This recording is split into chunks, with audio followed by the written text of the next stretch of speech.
I never imagined that my own brother would become the biggest source of stress during what was supposed to be the happiest week of my life. But that's exactly what happened. I'm 28 and earlier this year I married the love of my life, Ethan, who's 30. We've been together for 5 years. And planning our wedding was one of the most joyful and yes, stressful experiences I've ever had. I have a younger brother named Jake. He's 26. While our relationship has always been a little rocky, I still saw him as family. We were pretty close as kids, but as we grew older, I guess I didn't realize how much distance and resentment had crept in.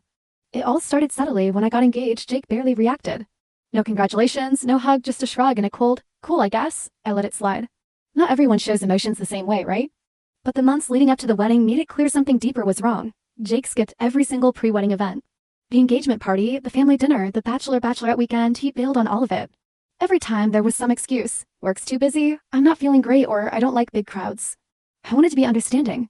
I really did. Then came the florist incident. 2 weeks before the wedding, my florist called me in a panic. Someone claiming to be the bride's brother had tried to cancel the entire flower order. Thankfully, she didn't go through with it. She thought something fell off and called. To confirm, I was stunned. When I asked Jake directly, he flat out denied it, said it must have been some weird prank. I wanted to believe him. I really did. But then came the rehearsal dinner.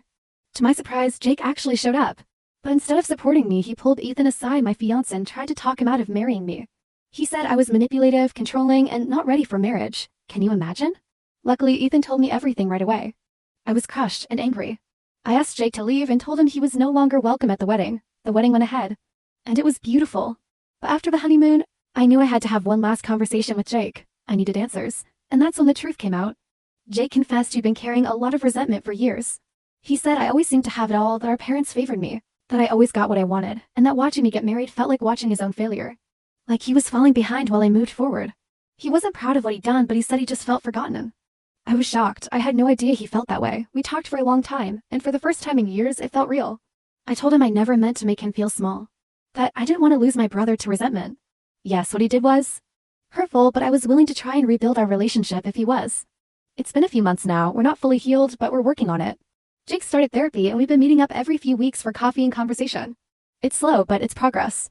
Sibling conflict runs deep. But it doesn't always have to end in silence or heartbreak. Sometimes behind anger, there's just pain. And behind pain, a story that's been waiting to be heard.